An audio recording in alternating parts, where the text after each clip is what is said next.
To present the $10,000 Messenger Award, please welcome Andrew Breitbart to the stage.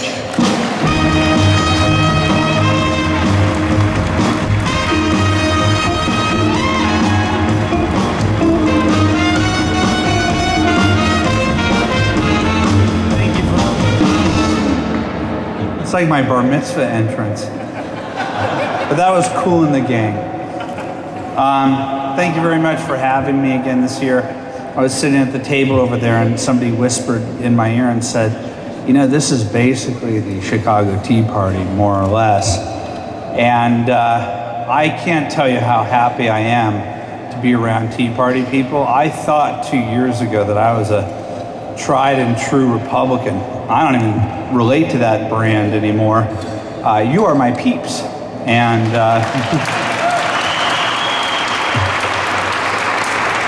first of all, I want to thank you for sexing it up tonight,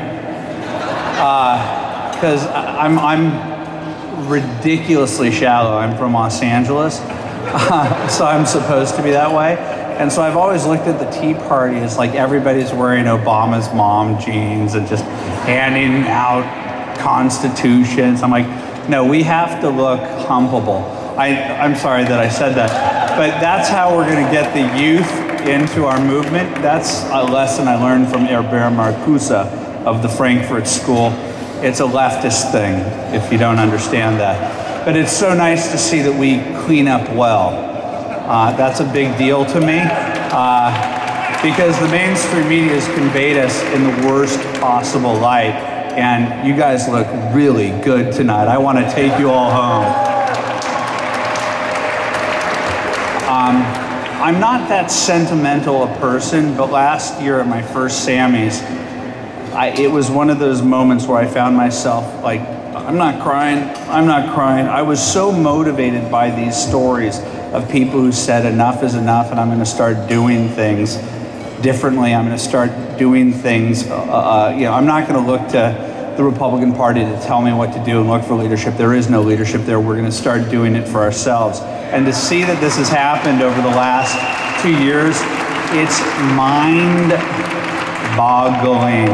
And I just like, oh my God, that's the greatest story I've ever seen. I can't believe it. I hope people aren't looking at me because I'm crying, because this is real. This whole thing is real. I think it is real. And I really do believe this.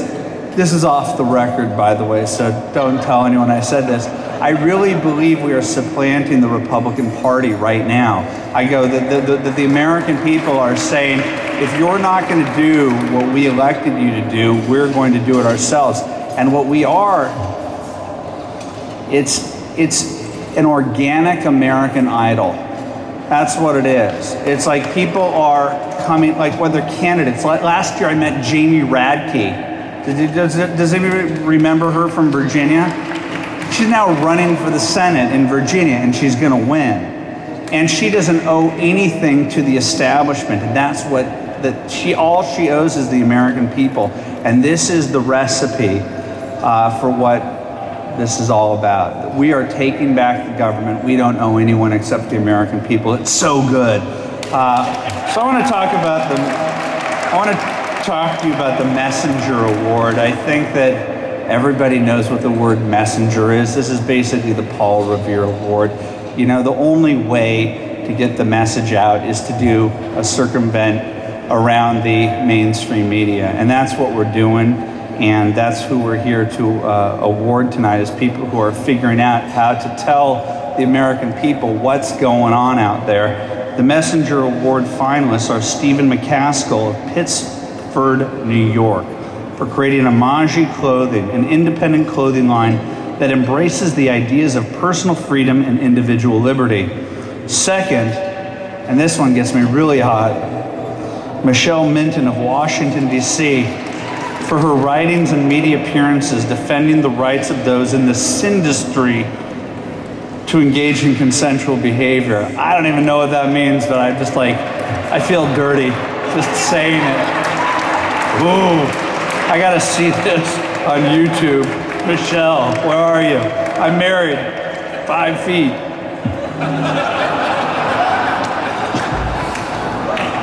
And Then we've got Ben Dominic and Brad Jackson. This is almost unfair because they're housed at big government for their popular daily podcast, Coffee and Markets, which features prominent journalists and thought leaders. It's a podcast.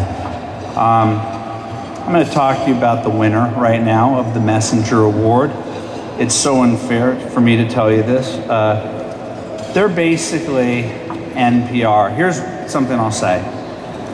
There are three things that conservatives wish we had that liberals have, and one is the New Yorker. It's just good. I was reading it on the plane here. I'm like, this is good. I wish we had it. I don't wish we had Keith Olbermann. I don't wish we had Rachel Maddow, but I wish we had the New Yorker, but they're on the left. It sucks. We need our own New Yorker. And you don't want to admit that, but this is off the record. And they also have, what else do they also have that we like? But we keep to ourselves that we like. So we've got the New Yorker and we've got the Daily Show.